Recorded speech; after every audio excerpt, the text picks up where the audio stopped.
So in every seed, there is a forest. This whole day today, we've talked about seeds of change. And each of the seeds that we talked about today can end up either being a single seed or can have a domino effect to cause a forest. So I'll talk about a forest in a seed this afternoon. Let me start by telling a story of two trees. When I was growing up as a small boy, one of the things we did with my father and my siblings was to go into his paddocks where he kept his cows. And we competed to name the trees around us. And as a result, I fell in love with trees from a very young age. And so when I see a natural tree, to me, it's important. So the trees that you see in this picture, the one on the left, in December of last year, we needed to do a function. I was in Zambia at the time. And we needed a tent to host the event. So the tent provider, a friend of ours, graciously gave us a tent, but then they said they needed a space of at least 25 by 15 meters. So they asked if we had the space. Without thinking, I told them the space was available. So when they arrived the following day to pitch the tent, the space wasn't available. And so we tried to find space, and the only space that was available was a space where the tree on the left was standing. And this guy says, the tree has to go. That statement to me was agonizing, and I felt like this guy had stabbed me. So I said to them, as a compromise, we'll not cut the tree, but we can trim the branches if the tent would fit. So it was cut, and then the second picture was taken on the 4th of March this year. 3 months later, the tree was back. Then the third photo is a picture that we set up outside to have a basin for washing hands. Now, instead of fabricating a metal one, we cut a piece of a dead tree and polished it and made it a stand.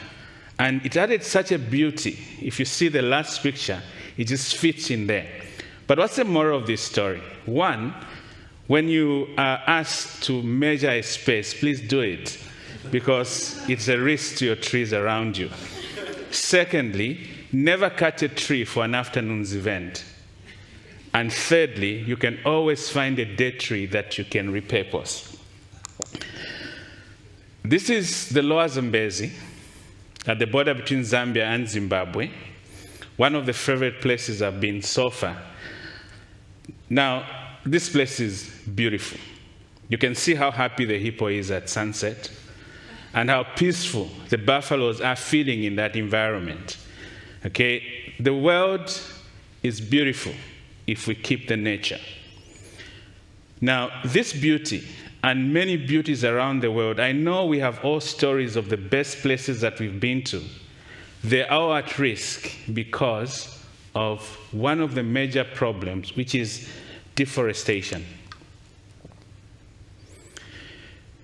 The contrast between the previous picture and this one is huge. There's probably around 100 trees that have been cut here and heaped. And if you looked closely on the cut edges, you'd see some rings around there that will show you the edge of the trees. These trees have been growing for many years. They're being heaped here not for a show, but they're going to be bent. And we end up in a sack like one of those on the right. Somebody will get the sack or buy it and use it for their cooking, because not everybody has the luxury to have heating or cooking energy in a way that is developed, but the only place they can find is in a bag like that. But this is just wrong. We can't have a world that goes on this way. Look at that. Not just about cutting the trees itself, but making the charcoal pollutes the world. The amount of smoke that you see there is going on for days before the charcoal is ready. How many trees went into that truck? You know, it's just so sad. And we need this reversed as soon as it's possible. That picture is one of the saddest pictures I've looked at this year. In This is a maize field somewhere in southern Africa in this past season. My own country, over 1 million hectares of corn went to waste in the last season because of a drought. I think the worst since 1992. And you can imagine why this is happening. One of the major reasons is the trees that people cut. And as we already heard about issues around climate change, there's, according to the NASA website, over 50 billion tons of carbon dioxide are emitted into the environment every single year. And to reverse a trend of global warming that is around 0.2 degrees Celsius per decade, we need to reduce this emission by about 6 billion tons of carbon dioxide by 2050. And this is a huge issue. Other than that, the change in the weather patterns as a result of global warming is introducing another side of things, not just food security or long or hot winters and uncomfortable summers. There are issues around health of the people, because the beautiful place we saw in the Lower Zambezi, once the temperatures change, that peace won't be there. The pathogens that exist normally on the animals and don't cause disease suddenly become pathogenic and are capable now of transmitting from animals into human population. We've just come out of a pandemic, which is in the West in our time, and obviously this disease came somewhere from the wild. How many other diseases are going to cross from the wild into human population as a result of these dynamics in the climate?